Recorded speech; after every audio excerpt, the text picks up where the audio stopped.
do this one. Which, Yes. Second reading. You just say a reading from the letter of St. Paul's to, okay? Then you read. After that, you say the word of the Lord. Don't say the hallelujah. The choir will say that. Then you just read the text to hear. Then they will also say the hallelujah, okay?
n'afa Nna na Nwa na Mmụọ Nsọ.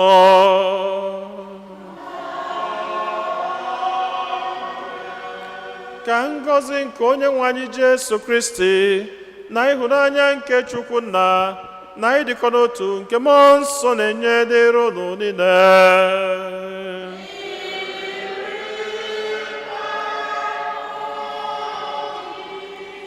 Ụmụnne m na Kristi, tata bụ ụka nke 66, 26 n'oge na-adịghị n'emume nke ụka. Anyị niile agbakọtago ọnụ n'obi Chineke iji welu kene Onyenwe anyị maka ihe ọma niile nke ọ na-eme na ndụ anyị, maka ngọzi ya niile n'ebe anyị nọ. Ọkacha odudu odula anyị n'izuụka gara aga wee dubata anyị n'izuụka ọfụ nke anyị banyelu tata. Ka anyị na-ekenye maka ihe ọma ndị a niile, ka anyị na-eweluzi onwe anyị, na-ewele ezinụlọ anyị, na-ewele atụmatụ anyị niile dị mma na nke ezinụlọ anyị na aka ọlụ anyị niile na mbọ niile nke anyị na-agba n'ụwa anụnwa na-erunye n'aka Chineke, na-ayọ ka ọ na-edu anyị, ka ọ na-agọzi anyị, ka ọ na-agbazila anyị. Enwezila ọtụtụ ebumnobi ndị ọzọ nke anyị ji gbakọta ọnụ n'aja masị n'ụwa, ka anyị natazia na isi a na-arụnye Chineke ebumnobi ndị ahụ niile. Anyị na-erunyekwazi masị n'ụwa n'ụzọ pụrụ iche maka ezumike mkpụrụ obi Charles Iro, ọ bụ nne na nne ya na-echeta ya n'ekpere. Anyị na-echetakwazi na-ayọkwazi ngọzi Chineke n'isi Soded Avoze, onye na-eme mmemme ncheta nke ọmụmụ ya. Veronica Anụfọrọ na-ekenekwazi Chineke maka birthday ya.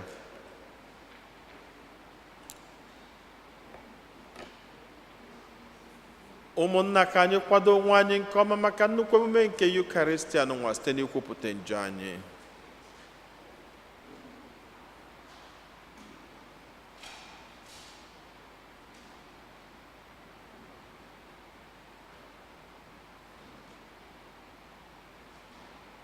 Ekwupụta m ngwa Chineke ji ike niile.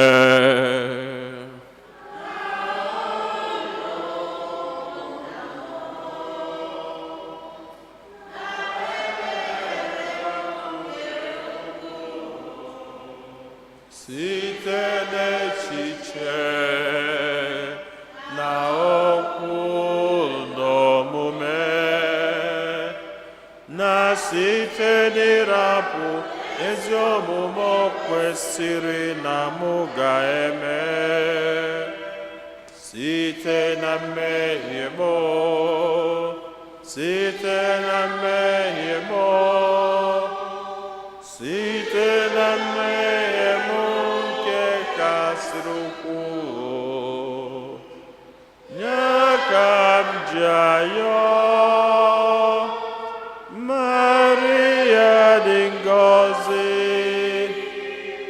Virgin ọgbọ, na ndị mmụọ na ndị nsọ niile,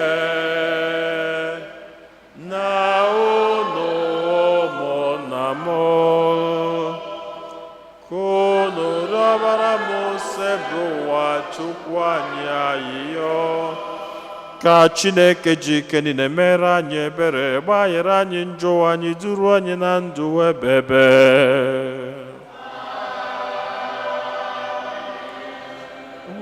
Otito dịrị Chineke n'enu kasị enu.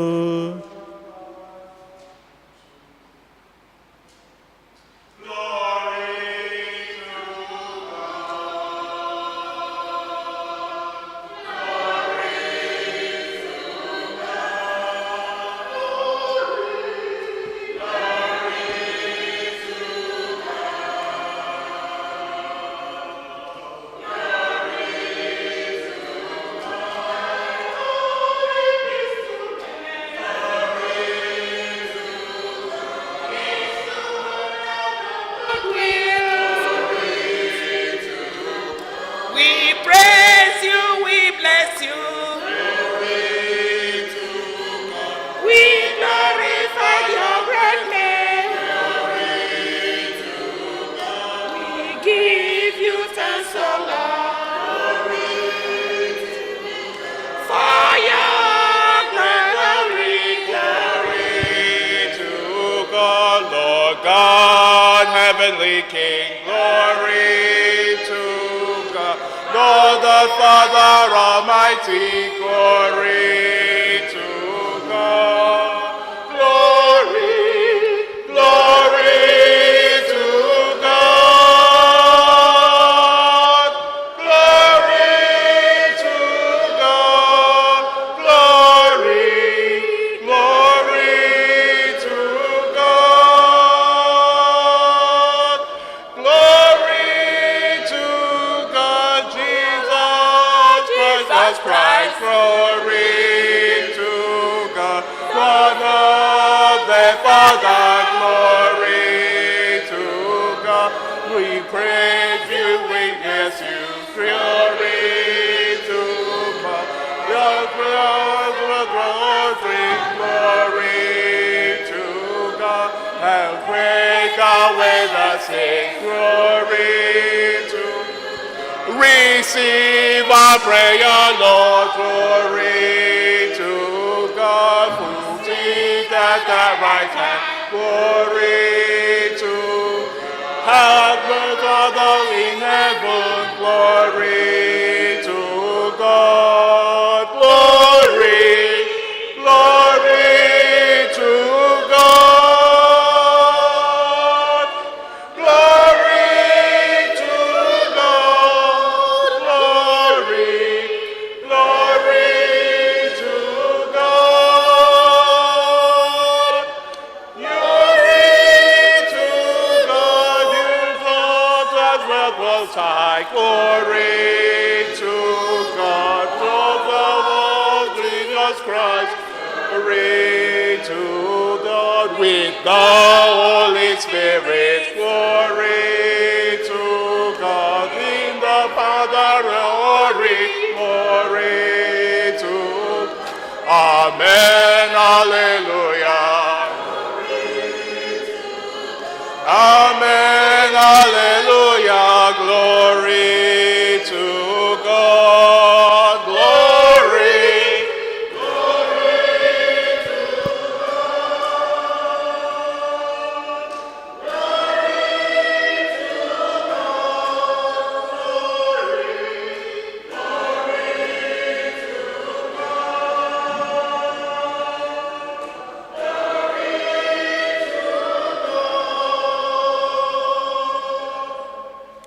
Ka anyị yọọ ayịyọ.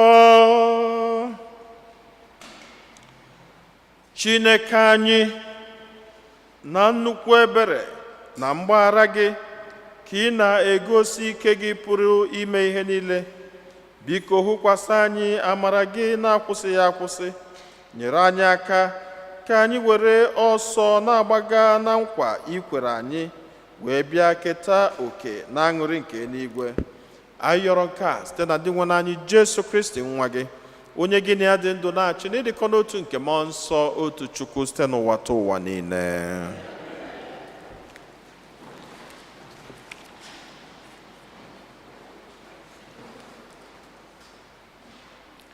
Ihe ọgụgụ ewetara n'akwụkwọ onye amụma Amos. Dị nwenụ pụrụ ime ihe niile na-asị, ahụhụ dịrị ndị ahụ na-ebi ndụ n'ime Zayọn, na ndị ahụ chere na ihe ọjọọ enweghị ike irute ha ebe ha nọ n'ugwu Sameria. Unu na-edina n'elu akwa dị oke ọnụ ahịa nke eji ọdụ mee, na-eri anụ atụrụ dị mma na anụ ụmụ ehi gbara abụba. Unu na-abụ abụ nke na-abaghị n'ihe mgbe unu na-anụ ụda ụbọ akwara, na-eme onwe unu dịka unu bụ ndị ọkaibu abụ dịka David. Unu na-aṅụ ihe ọṅụṅụ site n'ọba, na-eto onwe unu mmanụ makarịsịrị mma, ma ịla n'iyi nke Josef adịghị ewute unu.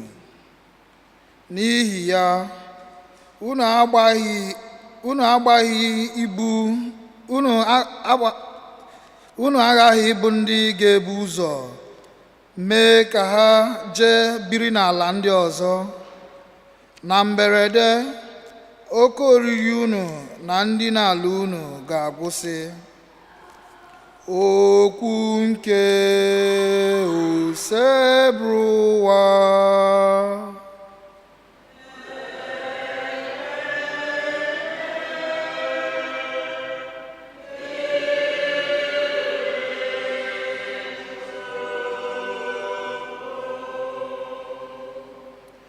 Mkpụrụ obi m, nye Onyenwe anyị otito.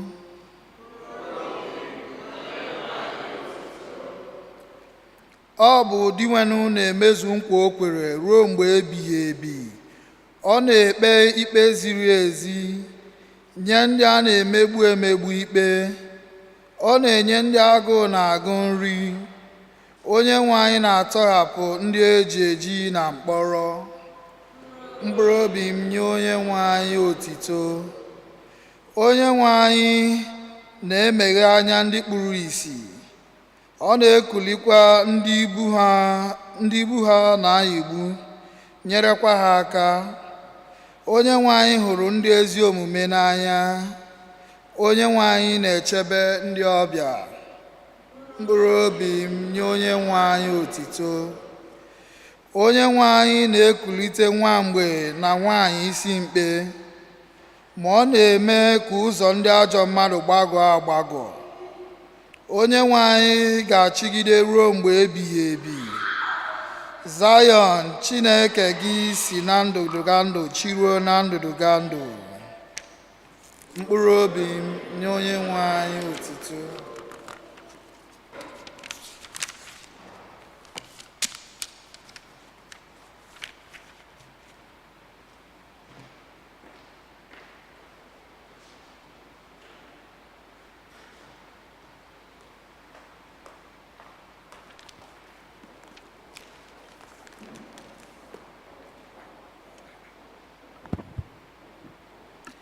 A reading from the first letter of St. Paul to Timothy. But you, men of God, pursue righteousness, devotion, faith, love, patience, and gentleness. Compete well for the faith.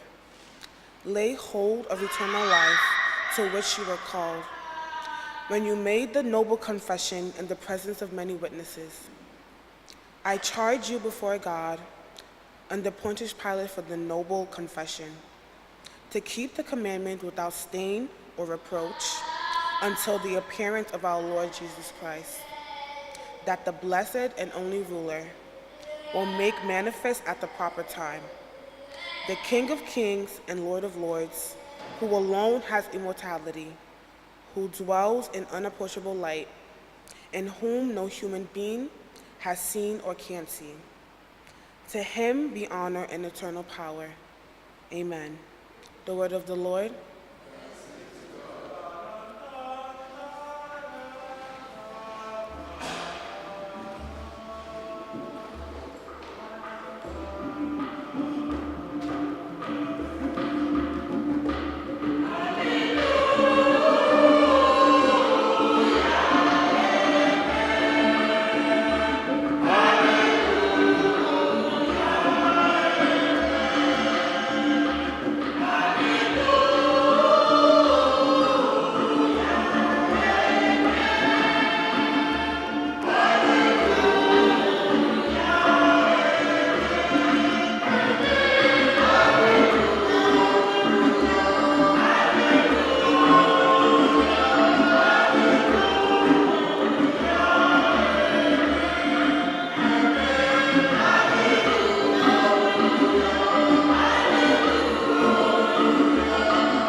Christ was rich, he became poor, so that by his poverty you might become rich.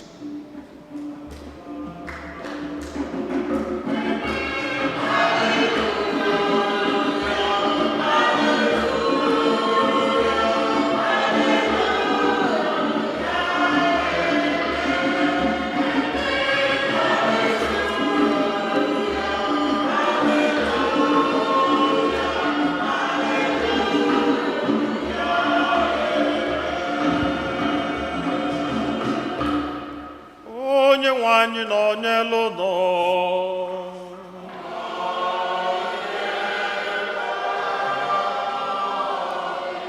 Ihe ọgụgụ nke ya si n'oziọma dị nsọ nke Luku dere.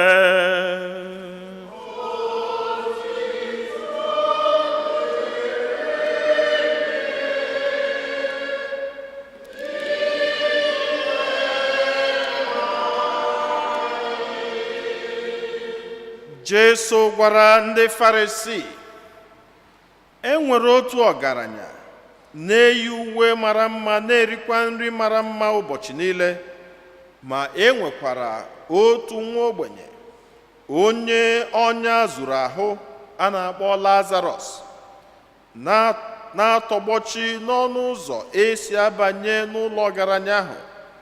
Ihe ọ chọrọ bụ ka a tụpụrụ ya ọbụladị iberibe nri si n'oche nri ọgaranya ahụ dapụ. Nkịta na-abịa na-aracha ọnya ya ahụ juru n'ahụ ya. Mgbe nwa ogbenye ahụ nwụrụ, ndị mmụọ ọma buru ya buga n'eze obi Abraham. Ọgaranya ahụ bịakwa nwụọ, elie ya.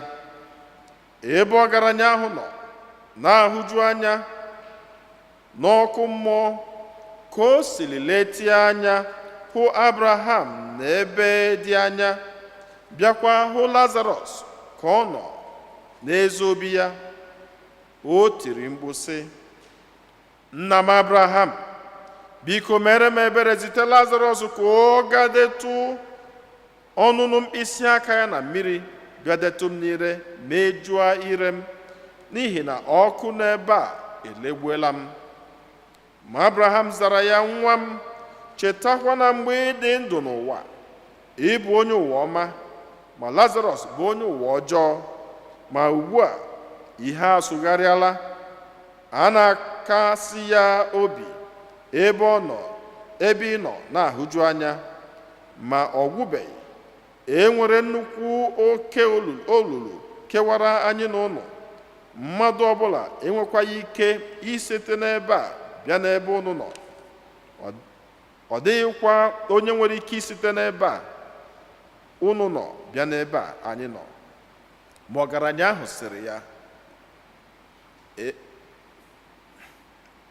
ahụ sịrị Abraham, ebe ọ dị otu a, biko nna m, ana m arịọ gị ka iziga Lazarọs n'obi nna m, n'ihi na enwere m ụmụnne 5.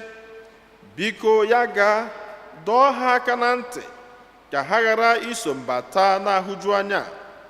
Ma Abraham sịrị ya, Moses na ndị amụma nọ ebe ahụ, ụmụnne gị ha tọọ ntị n'ala na nkụzi Moses na nke ndị amụma. Ma ọgaranya ahụ zara, nna m Abraham, mba, nke ahụ agaghị ezu. A sị na e nwere onye si n'ala mmụọ ga gwa ha okwu, ha ga-echegharị. Ma Abraham zara, ọ bụrụ na ha anụghị nke Moses na ndị amụma kwuru, echeghị m na ha ga-echegharị ma mmadụ si n'ọnwụ bilie bịa gwa ha okwu. Oziọma nke osebụwa.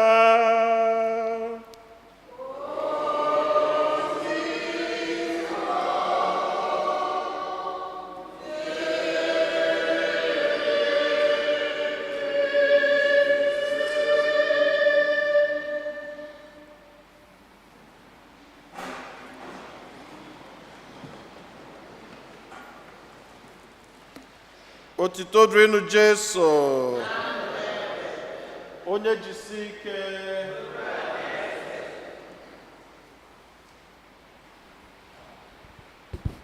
Amara ya bara m ụba, amara ya bara m, amara Jizọs bara m ụba, ka m were jere ya ozi.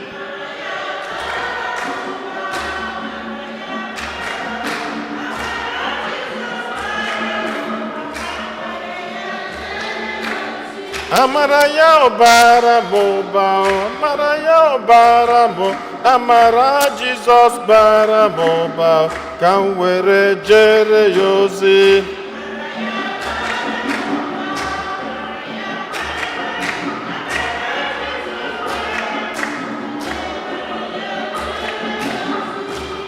Amara Chukwu bara ụba n'ebe m nọ. Bara ụba n'ebe m nọ. Amara Chukwu bara ụba n'ebe m nọ. Amara Chukwu bara ụba n'ebe m nọ. Amara ya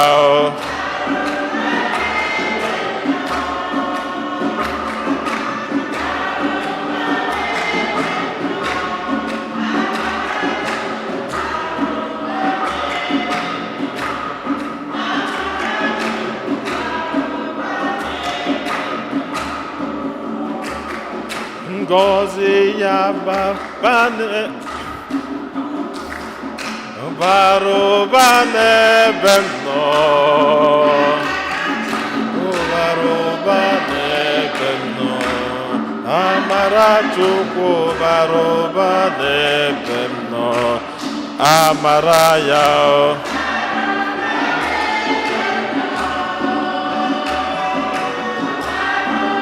n'ebe m nọ. Amara Chukwu bara ụba n'ebe m nọ. Amara Chukwu bara ụba n'ebe m nọ. Amen. Enwe ndị chọọ mụọ.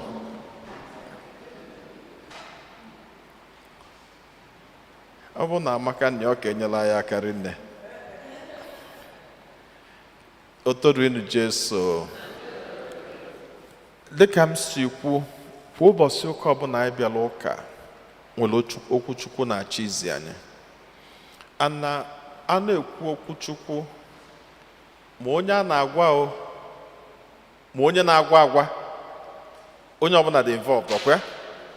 Maka na ofu ala ha ji ka onye ọbụla na-achịrị nama, na ofu ọnụ goolu ka onye ọbụla na-agbanye ya bụ bọọlụ. So m na-ekwukwa okwu Chukwu, echeta na ọ gị ka m na-agwa, maka na ka m na-alụ gị aka ka m na-eme gịnị, maka ofu ebe ka onye ọbụla na-eje, enwere ebe ekeri eke. So na nkụzi ụka ọbụla bụ onye ọbụla ka a na-agwa, ana odulu anyị niile na-eje ebe anyị na-eje. Tata ụka chọrọ ịkụzili anyị maka ịma na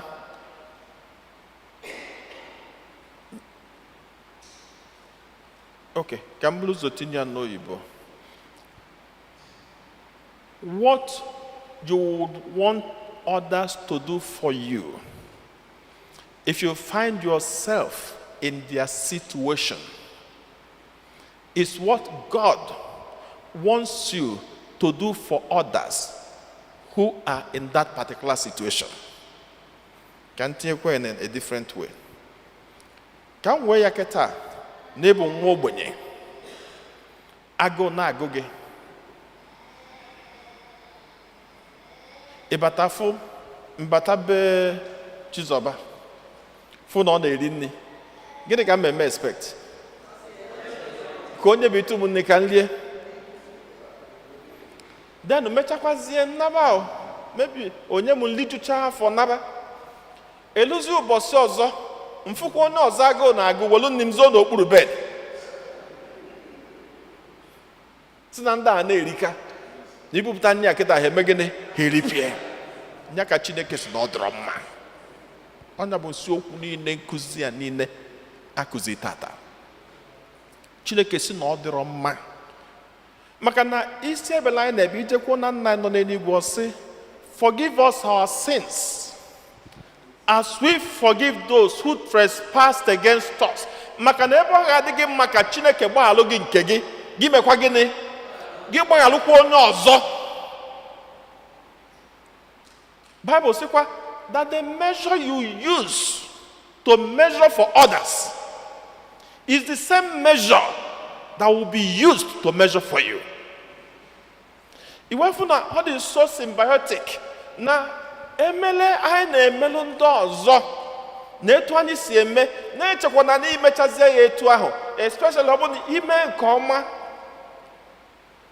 na-etu akwa ka ihe ọma ga-esi na-abịalụ gị, etu akwa ka Chineke ga-esi wee gọzi gị. Ewelu nnukwu story, ewelu nnukwu story kọwala even before O nwere okwu Chukwu Fada Kirian kwuru here one Sunday, ma ihe nji echefu adị m echefu okwu ahụ.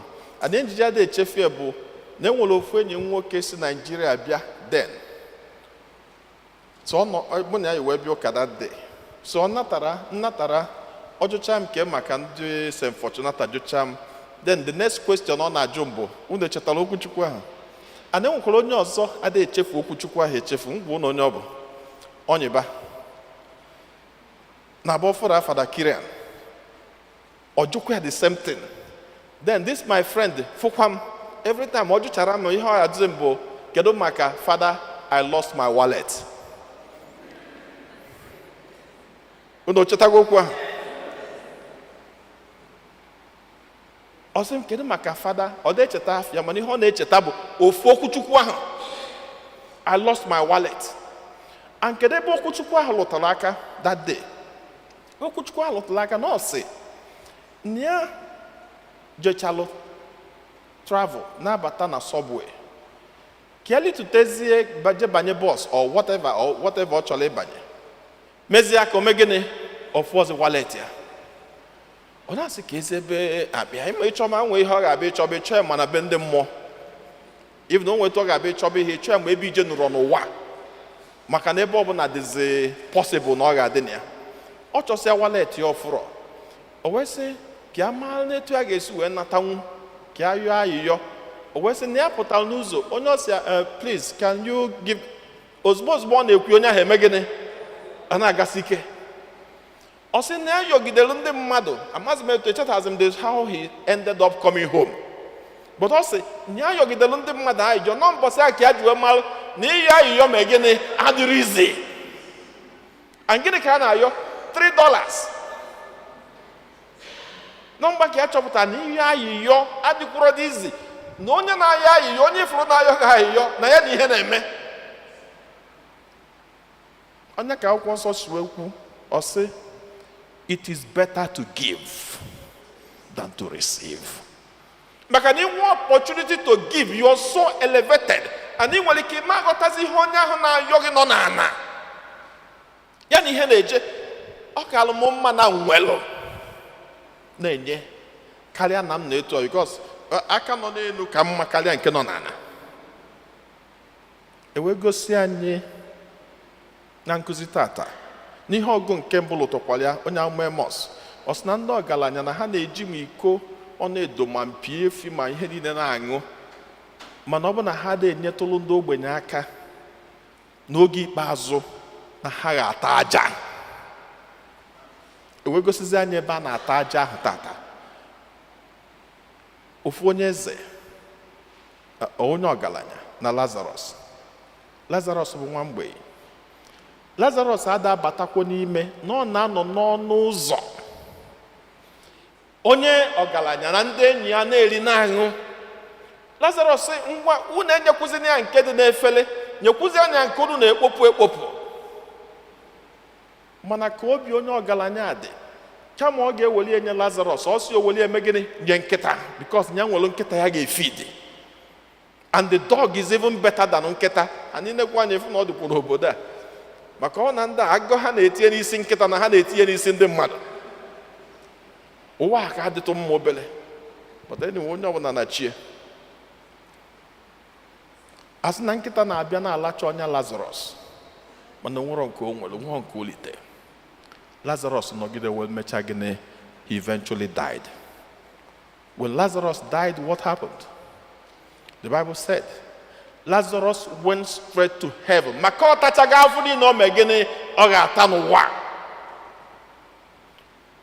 Onye ji opi efi na opi ịnyịnya wee na-aṅụ mmanya na-eri sọsọ ndị ya na ya na-erikọ bụ ndị enyi ya ndị ọgaranya. Ọ nwụọ eme gịnị enye ihe ndị be anyị na-akpọ befitting burial, befitting nke fitilie ọbanye jebe ebe ọ nọ. Mana ọ lụzie ebe ahụ maka ofe ihe ndị n'ụwa bụ ọkwefu landlord n'Ọnịcha bụ tenant n'Enugu ọkwe ọ ga-enwele ebe ị ga-abụrịrị tenant n'ụwa. Landlord na New York bụ tenant n'ebe na Atlanta Like ije Atlanta, ije na Airbnb mmadụ ma ọ bụ ije na hotel, bụ a ga-enwele ebe bụ landlord mmadụ ga-asị gị don't do this. It can never be good all through. Lazarus anọdụ n'aka Abraham, onye nke anọdụ, and the fire was so much. Ọgwụvụlụ ọkụ mma, ọ na-abịa ekwukatazi okwu ọkụ mma, asị m onye ọ na-ekwekwara eje ebe ahụ. The way this hellfire is analyzed, whatever you can ever do in this life to evade hellfire, do it. Akwụkwọ nsọ sị anyị na ọgaranya nekatazili Abraham, si Abraham maka ọfụkwa ọzọ ọnụ o ji asịsị gwa Lazarus, ọfụkwa ọnụ o ji agwa Lazarus. Gịnị ka o mere? Ọgwa Abraham, si Abraham ya biko ya yọọ ya Lazarus, maka na ọmana ya nyụrụ nsị n'ụlọ ụka. Ọmana ya emetara ya tọọ, that he doesn't even have the courage of begging from Lazarus. He begged from Abraham. Say, Abraham, nna ya Abraham, asked Lazarus, detu aka na mmili, ọsọrọ ya kunye kọpụ mmili, that the fire is too much. Even if, put it in my tongue. Abraham said, now, look at it. The first time, Onyenka was enjoying, and this person was suffering. The second phase, this person was enjoying, and the other person was suffering. It can never be perfect. That's why when God gives you the privilege, look at others with mercy. Look at others with some level of understanding. Look at others understanding that whatever you have and are does not really belong to you. Sometimes I hear, even a couple of people in my church, I say, Father, I really worked hard. Especially bank account to hand ebu nnukwu ibu. Bank account to hand ebu. Now I want a problem. Now we dual citizenship. So by the time gina owagi mechaleba, you were so one ke Nigeria. Account to give yeah mo ho ebekata webu. Manando obodo nke have one track. And when that account to have nnukwu ibu, and no then that honekata account ya nekata nekati ho. I say, Father, I worked so hard. I worked so hard. And that's why I'm enjoying now. One day, I say, you didn't work very hard. And you didn't work more than any other person. Obu nego bu ike mmadu balkeji akpata ego. Akwefu nde baro. Enwonye aka ha nwe ego. If it is the energy you put in your work, it's what gives you money. Then, a man of Uganda na agbaji rod eji alụ ụlọ na Nigeria. But in America they use machines, but in Nigeria you use bare hand. Ndị na agbaji rod na-eto ogologo. Then these people will turn the rod, they divide it into two. Or they will turn it with so much energy. And not just turning the rod, they turn it in scorching sun. Scorching sun. And loy her from 8 in the morning till 6 p.m. every day. And all siya oweloko ti se pass ya n'okwu n'isi. Oma gba say pass n'okwu. Like I say pass will be delaying him from going home. Oche say pass n'isi. Then we'll offer kana anabie. People work very hard, but they don't earn anything. And if we really work hard, go to hospitals, go to rehabs, you see people who are as young as 25, the brain is not functioning. Let them come and work hard, let's see. We are working hard because God allowed us. We are working hard because God permitted us. We are successful, including myself, because God made it so for us. And this is what we'll have in our mind every day. And if we have this in our minds, then we'll also understand that whatever we are and have today is a privilege. Go to hospitals and see people. People who want to work hard, but they can't even get their legs from their bed. They can't even move 1 inch.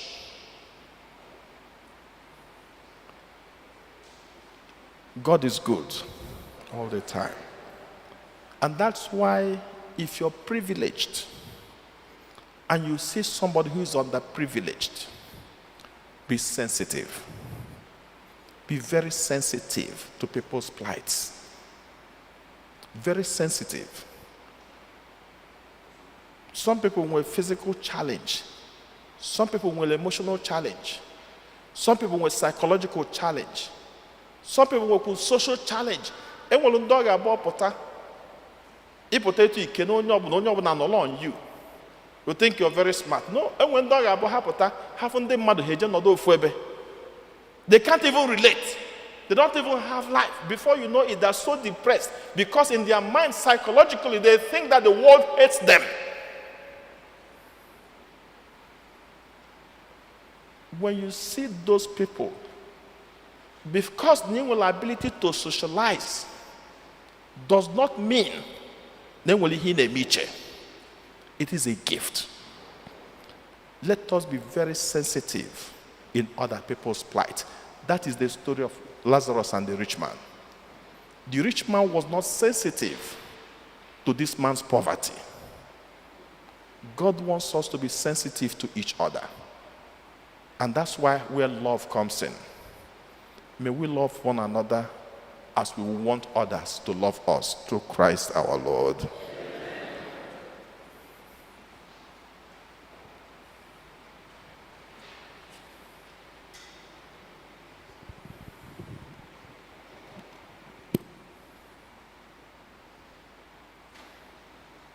Ekwem n'otu Chineke.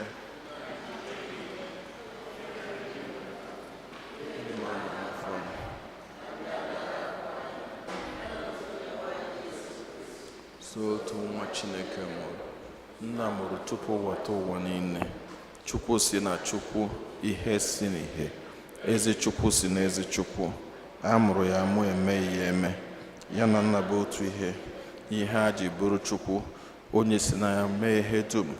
Onye maka ihe anyị bụ mmadụ, na maka ihe nzọpụta anyị si n'eluigwe gbadata, were arụ na Virgin Maria site na mmụọ nsọ, ọ bụrụ mmadụ.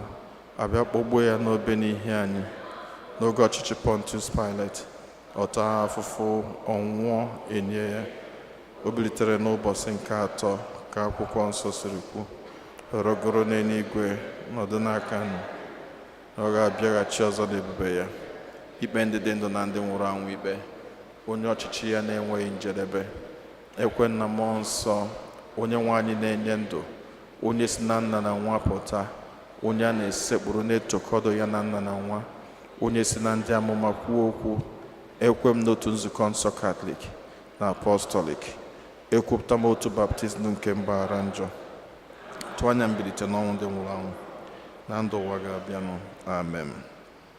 Ekpele nke ndị kwelụnụ, mmadụ ịtọ ga-edu anyị na ekpele. Chineke onye fụrụ anyị n'anya, anyị na-ekene gị maka ọtụtụ ngọzi gị niile n'ebe anyị nọ, maka ịfụnanya gị, maka nghọta na obi nwanne nke inyere anyị. Anyị na-achọzi iwere ọtụtụ ebumnobi anyị, ezinụlọ anyị na mkpa anyị, ma nke arụ ma nke mkpụrụ obi gosipụta gị. Anyị na-ayọ ka iche ntị ma nụrụ anyị ya anyị.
natazie isi ya na runye Chineke ebumnobi ndị ọzọ.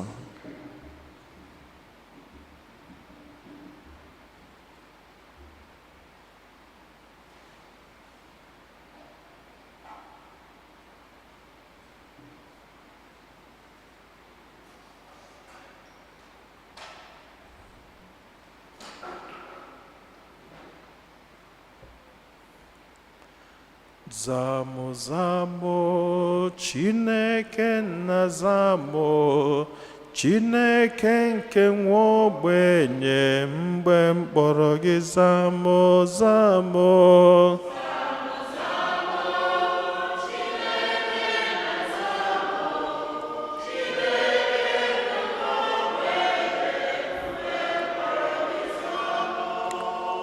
Chineke efula anyị n'anya, anyị na-ekene gị, anya m ekene kata gị kwụsị. Anyị na-eweruzi ọtụtụ ebumnobi anyị, mkpa anyị, ezinụlọ anyị, ọnọdụ ndụ anyị niile na-egosipụta gị. Anyị na-ayọ ka iche ntị n'ụlọ anyị ndị a niile, ma gbuola anyị ha niile karịa ka anyị pụrụ ịyọ gị site na Kristi Onyenwe anyị.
Ọba na ụmụnna m ka aja mụ na unu na-achụbụrụ ihe ga-asọ Chineke ji ike niile nara nọ.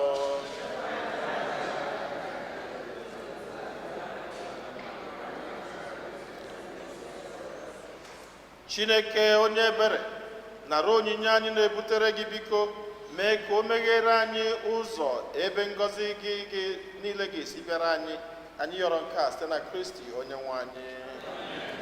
Onyenwe anyị na onye elu nọ.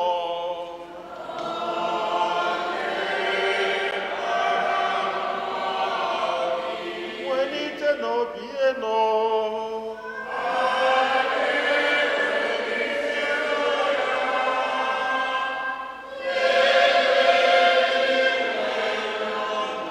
Ka anyị nye n'ụdị nwenụ Chukwu anyị ekene.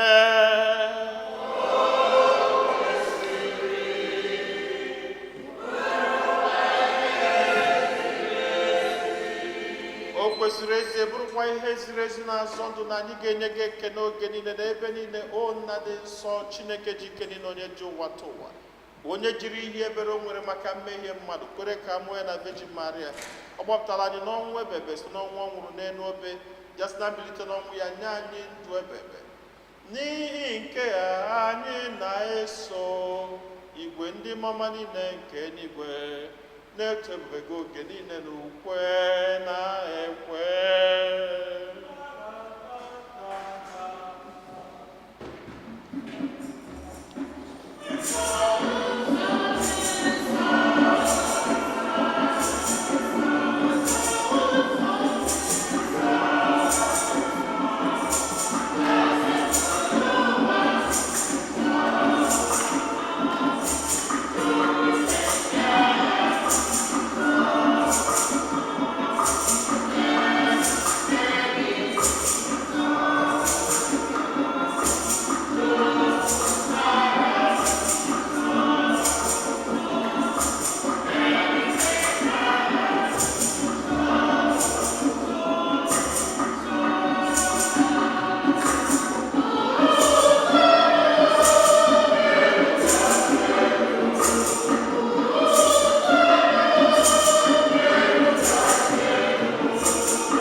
Nna anyị dị nsọ, ezi eso gị na-edo ihe dum nsọ.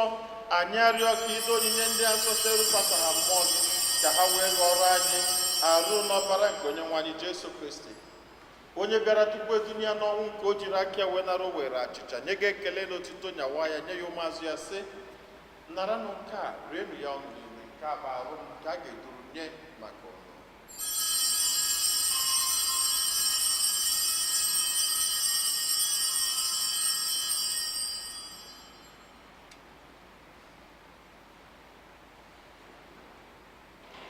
Otu akwa ka o siri mee mgbe ha richara nri anyasị, o buru iko mmanya nyekwa gị ekele na otito bunye ya ụmụazụ ya sị, naranụ nke a, ṅụọnụ ya unu niile, nke a bụ iko nke ọbara m, nke ọgbụgba ndụ ọhụrụ dị ebebe, a ga-agba ya n'ihi nna n'ihi mmadụ niile ka e were gbaghara njọ. Na-emenụ nke a na ncheta nke.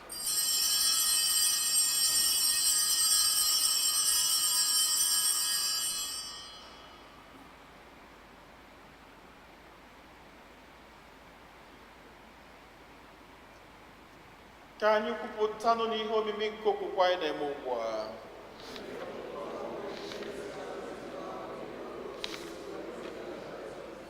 Nna, na ncheta nke ọnwụ na mbilite n'ọnwụ nke nwa gị, anyị ebunye gị achịcha nke ndụ na iko nke nzọpụta. Anyị na-ekele gị n'ihi na ị kwere ka anyị dị mma ikwuru n'ihu gị na-efe gị. Anyị ji ume na-arịọ ka anyị bụ ndị na-anata arụ n'ọbara nke Kristi bụrụ otu site na njikọ nke mmụọ nsọ. Nna, cheta nzukọ gị gazuru ụwa niile, menụ ka ịhụnanya gị jupụta ya. Gọzie pope anyị bụ Leo na bishọp anyị bụ Rob na ndị ofe ọlta gị niile. Chetakwa ụmụnne anyị ndị ji okwe wee gaa n'ezumike nke ọnwụ. Kpọbata ha na ndị ọzọ niile nwụrụ anwụ n'ihe nke ebube gị. Biko meela anyị niile ebere.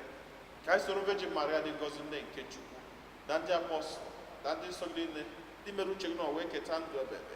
Ka anyị sorokwana ha na-edo gị ebube site na Jesu Kristi nwa gị. Ihe niile kere eke na-esonye bụ Kristi, na-esikwa n'ime ya na n'aka ya, na ịdịkọ n'otu nke mmụọ nsọ, na-enye gị bụ Chukwu nna ji ike niile nsọpụrụ na otito niile site n'ụwa tụwa niile.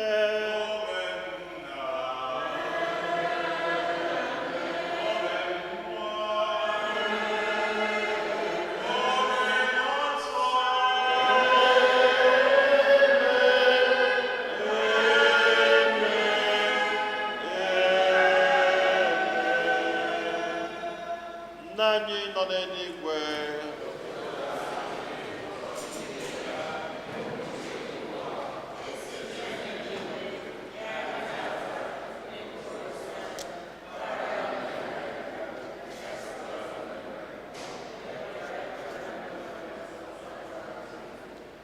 zọpụta anyị anyị na-ayọ gị osebụrụwa n'ajọ ihe niile, were ebere nye udo n'oge nke anyị site n'inye aka ebere gị, ka azọpụta anyị niile na njọ oge niile. Anyị were gbanahụ nsogbu niile, were nchekwube dị nsọ na-atụ anyị maka mbịaghachi nke onye nzọpụta anyị Jesu Kristi. Onye nwe anyị Jesu Kristi, onye gwara ndị apọstọl gị, udo ka m na-arapụrụ n'udo nke m ka m na-enye unu, elekwana anya na njọ anyị, kama lekwasị anya n'okwukwe nke nzukọ gị. Nye ya udo na-edekọ n'otu mgbe niile ka uche gị siri chọọ, gị bụ onye dị ndụ na-achị ebe ebe. Udo nke ose bụ ụwa dịrị unu mgbe niile.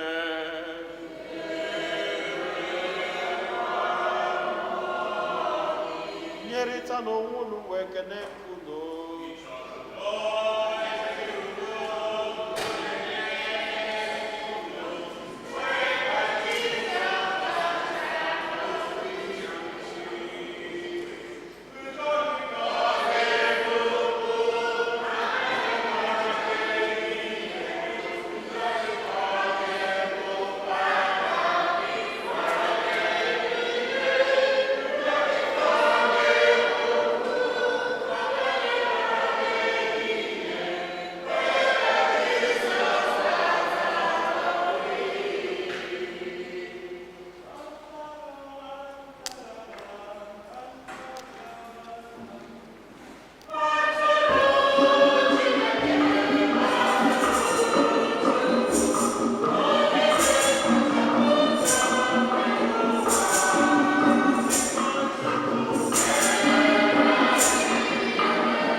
Nne m na Kristi, n'elu n'ụwa atụrụ nke Chukwu, n'elu onye ahụ na-ekpochapụ njọ nke ụwa, anyị niile nwekwa n'isi ọma bụ ndị agbọdori nke nwa atụrụ Chineke.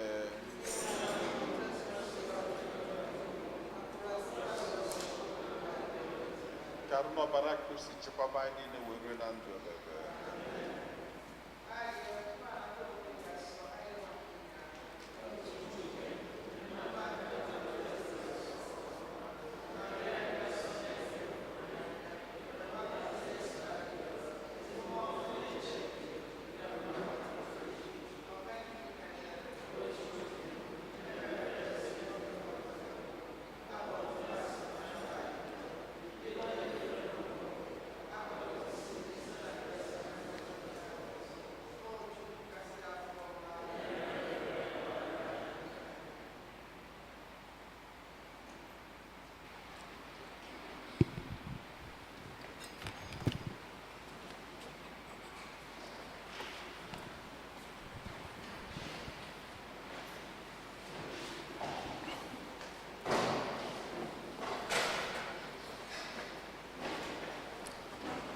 The Lord's my shepherd, I'll not want. He makes me down to lie. In pastures green he leadeth me, thy quiet waters by. He leadeth me, he leadeth me, thy quiet waters by. My soul is restore again, and me to walk does make within thy paths of righteousness, if for his own name's sake. Within thy paths of righteousness, if for his own name's sake. Yea, though I walk through shadows death, yet will I fear no ill, for thou art with me, and thy rod and staff me comfort still, for thou art with me.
Ka anyị yọọ ayịyọ.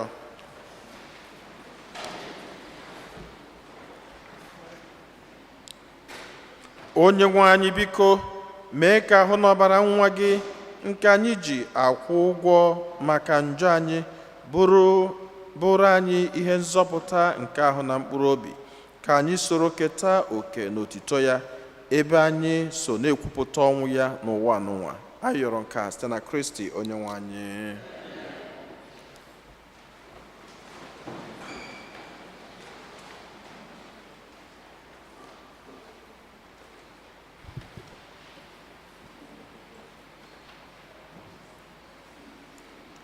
Otodri Jesu.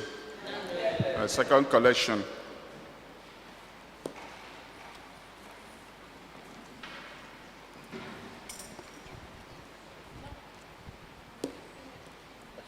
The choir. Naanị Chineke bụ onye nwere, naanị Chineke bụ onye nwere, naanị Chineke bụ onye nwere, naanị Chineke bụ onye nwere. Aga m abụ ọsọ ya bụ, aga m abụ ya bụ, aga m abụ ọsọ ya bụ.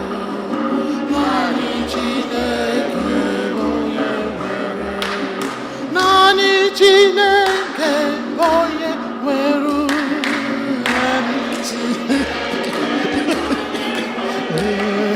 naanị Chineke bụ onye nwere, naanị Chineke bụ onye nwere. Aga m abụ ụzọ ya bụ, aga m abụ ụzọ ya bụ, aga m abụ ụzọ ya bụ. Naanị Chineke bụ onye nwere. Otodri Jesu. Parish announcements. We invite the community to participate in the Rosary Rally in honor of Our Lady of Fatima for America on Saturday, October 11th at 12 p.m. in front of the church.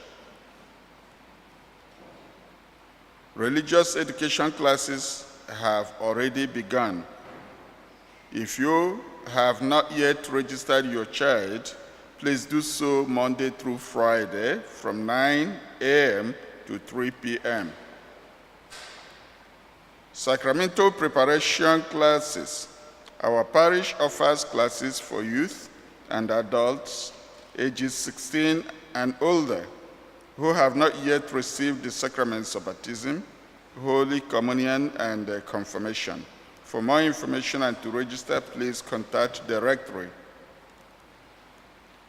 The youth group will have their meeting every Sunday after the 9:15 a.m. Mass in the rectory basement. We invite more young people to join this beautiful group of St. Fortunata. We kindly ask parents to encourage their children to be part of this enriching experience. Friday, October 3rd is the first Friday of the month, and we will have exposition of the Blessed Sacrament after the Masses at 8 a.m. and at 7 p.m. Both Masses will be bilingual. This Saturday, October 4, is the feast of St. Francis, and you are welcome to bring your pets to the 8 a.m. Mass for the blessing of the animals. Dear community, we respectfully ask that if you arrive late to Mass and the priest is already giving the homily, or we are in the moment of the consecration, please wait patiently in the back of the church until the priest has finished. Once that sacred part of the Mass is over, You may proceed to take your seat with reverence. We sincerely thank you for your understanding and cooperation. Respecting these moments is a sign of faith, devotion, and consideration for God and your fellow parishioners. The Bishop's annual Catholic appeal is still ongoing. We are still short of $3,248 of reaching our goal. We kindly ask for your support in helping us achieve it. To those who made a pledge, we respectfully remind you to continue fulfilling it so that together as a faith community, we can reach our goal. Thank you very much for your generosity and commitment. Otodri Jesu, the last Sunday of the month, so our young people can come for your special blessing. Yonine Jesus, Puruke Jesus, Kama, Oria Kama. Please give your child some change to put in. Give your child some change.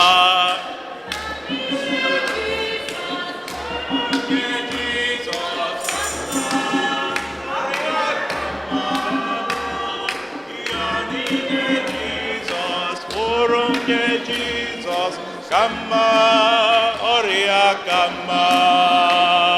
Yonine Jesus, Puruke Jesus, Kama, Oria Kama. Inonine Jesus, Puruke Jesus, Kama, Oria Kama.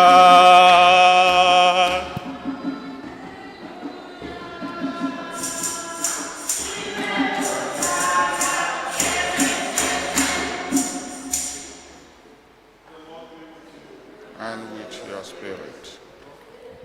Lord, we thank you for these our young ones. We thank you for all your blessings in their lives. We thank you for giving each and every one of them to us. We appreciate them. We appreciate their beauty. We appreciate their intelligence.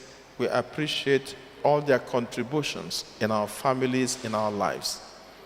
Today, we ask God to continue to bless each and every one of you. May the hands of God never depart from you. May God give you the wisdom you need to live your life. And may God bless your parents, each and every one of them, so that they will be able to work hard by the grace of God and will be able to provide your needs that are very important. And may they also be able to give you all the words and encouragement that you need to grow very well. We also pray that whenever you are in school, you listen to your teachers. We also pray that when you are given a homework, you try to do your homework and do the homework on time. We also pray that you keep your things very well. You prepare your rooms very well. You keep your books, that you don't tear all your books. Rather, your books will be all very neat and looking as good as you. We also pray that you continue to work hard in your life so that you all grow in strength and in the grace of God. So that when you grow up and you continue to take care of us when we get older, and God will continue to bless each and every one of you. So I pray for you today and always, and I pray that the hands of God will never depart from you, in the name of the Father, and of the Son, and of the Holy Spirit. Amen.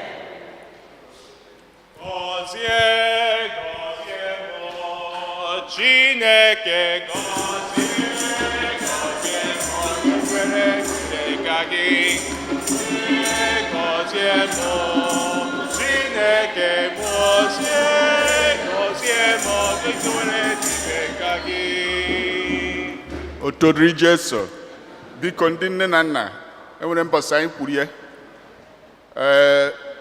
the last Sunday of the month, mbọsị ụmụaka na-abịa na ngozi n'ụzọ pụrụ iche.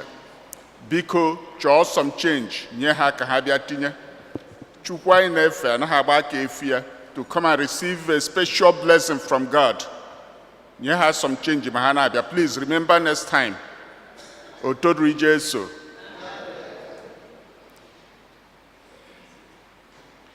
Next, on Sunday, October 12th, we will one of our financial seminars. I plan this one go financial strategy seminar, a discussion in the basement. Ndị ọzọ ga-abịa ọhụsọ Sunday Igbo Catholic community, but all Igbo Catholic community may be organized. The rest of the parish people, they will be here on that day after Mass. Promptly at 3 o'clock after Mass on October 12th. So because you all are now planning ahead. All the very important. There are two of them we are planning. This one is a financial strategy. The next one, the one I planning along, which will come after that on a different day, Gawo estate planning and the rest of them. So because in Abia, we need all of them. And then after that, we plan on our health fair seminar. We decided to separate them. Because onye ọbụla buru ya n'uche ka ndị ga-abịa ndị ga-deliver the seminar ga-esi outside abịa ka ha bịa ka ọ ghara ịwụ sọsọ empty room ka ha ga-ekwuru okwu. Please come out and we will all benefit from it. Otodri Jesu. Because in our last general meeting, can you plan list our activities for the rest of the year? But time ekwehemia, so we will be outlining them here. The first one, our elect our leaders, and I'm planning on November 2nd. I mean second Sunday of November, by again where our general meeting. And then our Christmas party with the next one, and on the 14th of December. So I give the executive form a committee. Can be the noge na kwado for it. Just like that. So I give the noge na kwado for it. Maka isi mia or anyone I finance the members. So I use a few Sundays to raise the fund I get needed for it. It's for us and our children. Otodri Jesu. Sister Dr. Margaret Mary is still asking ka ndị ọka bụ akwụkwọ aha ọ nọkwa na church today. So agbasa ụka, you go and support her, launch the book. Ọrụ na iji ego too much launching, give away $20 ure one. Otodri Jesu.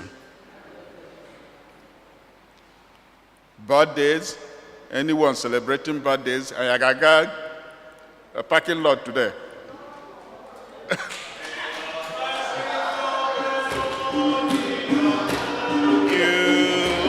We bless you in the name of the Lord. May the blessings of the Lord be upon you. Bless you in the name of the Lord. Happy birthday! Birthday to you. Happy birthday to you.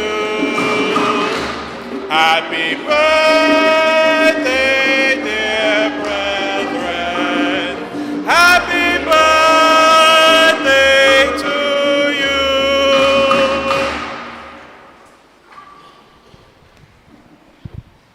The Maxwell, get now working with double portion. So she is 9-year-old. Then kwanya okono for mmanya kara angu.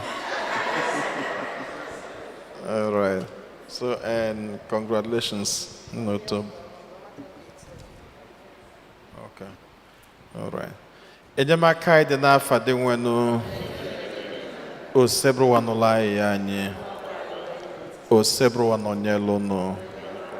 Chineke nna dị ebere dị ịfụnanya, anyị na-ekene gị n'isi ụmụ gị ndị bịalụ n'ụzọ pụrụ iche eji wee gosipụta gị na ike niile, ihe ọma niile, ngọzi niile si n'aka gị abịa. Ha na-ekene gị maka ndụ nke inyelụ ha.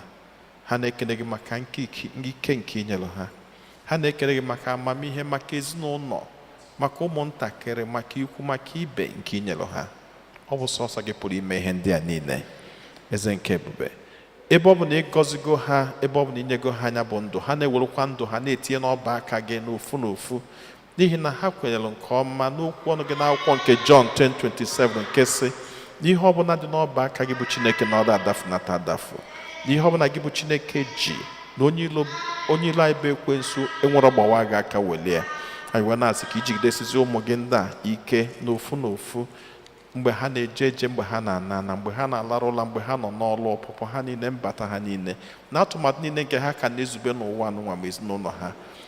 Anyị na-ayọ ka ngọzi gị na-erukwasa ha niile n'ofu n'ofu dịka igiri gị n'afa Jizọs Kraịst onyenwe anyị. Ka Chukwu ji ike niile gọzie unu Nna na Nwa na Mmụọ Nsọ. Amen.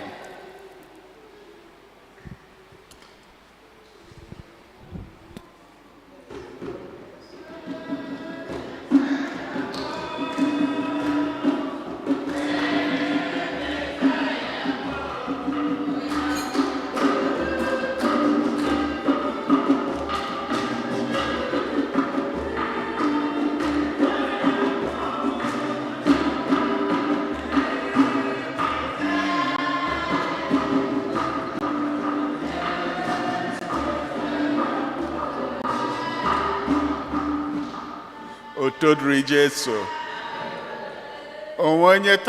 Is anybody worshiping with us for the first time today? Rise. Can you step forward?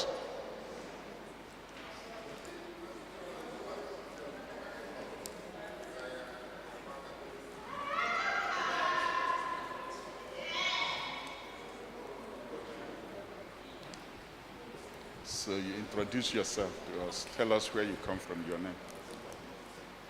Ave. Aha m bụ Chukwuekwe Ebere. Nwa m nwaanyị bụ Chikamso Chukwuekwe. Anyị si Brooklyn wee bịa. Anyị bụ ndị Enugu steeti. Abụ m onye Nsụka, a na-anụ m na Nkanu. You are welcome in the name of the Lord. You are welcome in the name of the Lord.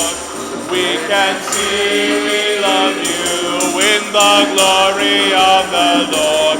You are welcome in the name of the Lord. All the can no Australia na Hesse Brooklyn be right? Which means how's our members? So unu gana abia ụka anyị ji nwee 1 o'clock every Sunday. And anyị karịrị otu a. Ọ na-enwe ihe ndị Enugu, onye Enugu mee yesterday. Ndị Ghana abịa ụka today. So we are usually more than this number. So join us every Sunday. Otodri Jesu. A happy Sunday to everybody.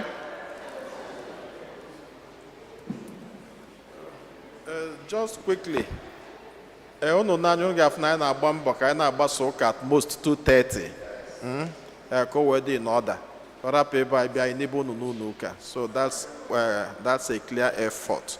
Then nke abụọ bụ enwere one promise mmebu before.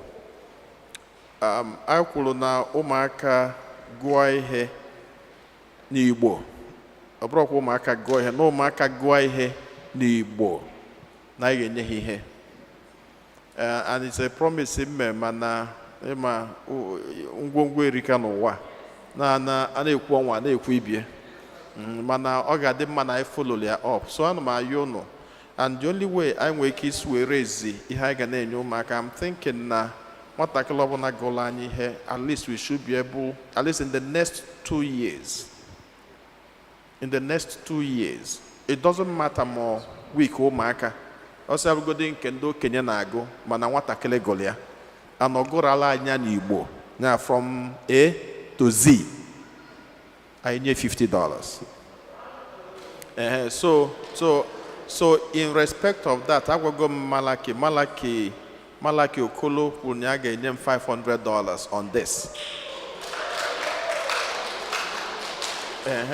So achọrọ m ka eme second collection na ihe mmemme bụ na aga m ekpu niile ofu unu ga-eweta ego a ga-enye ha eweta ego ahụ enyezi m ya Dr. Nna aga m enye ya achọrọ adịmachi iji ego onye ọbụla so eweta ya enye m ya then ụmụaka anyị gụọ ihe then esi na ya welu nye ụmụaka ndị ahụ wee na-boost their moral so ụmụaka anyị that's how to boost Igbo ka ọ rapụ ịbụ sọsọ Igbo because I know Chioma could na ọ bụ na ha prepare ya because she's too smart ọnya ka nne so I know she could do it very well because she's overly smart and all of them even my obele anya Osi does it so well Ngozi should do that and all of them so let's encourage them so nnazi unu ego unu na-enyere m unu eme second collection mana unu ga-eweta ego unu ga-eweta ego anyị ga-eji wee support ụmụaka so aga m na-anụ unu ego ahụ every Sunday then anyị nwetie Dr. na-agwazi unu ego na anyị nwetelu and then we put it together wee nwee ike si na wee na-enye ụmụaka nda Anniversary, special anniversary. I'm here today because when didn't my anniversary. But I want it today. The anniversary how today? Grand night? Okay. All right. Okay. Okay. I am many already. HMO Lady Ferro. Otodri Jesu. Onye nwanyị na onye lụgo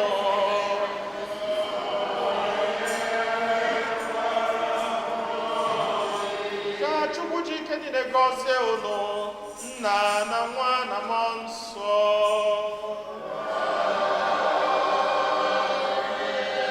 na banụ n'isa gwụsigo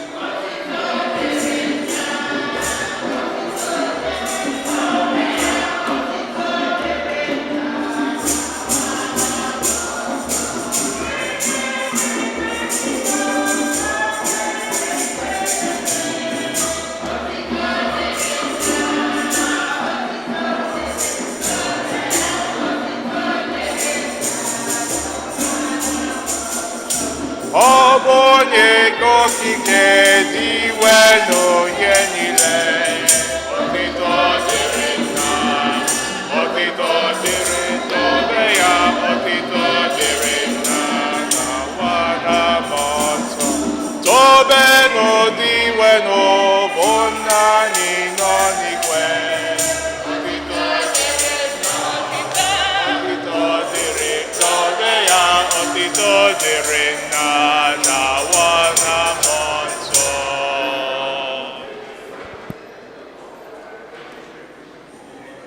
Otito dịrị Jesu. Otito dịrị Jesu. Fortunata got the board chairman Igbo organization, Saduru. Fortunata got the Igbo chairman, Saduru. Otito dịrị Jesu.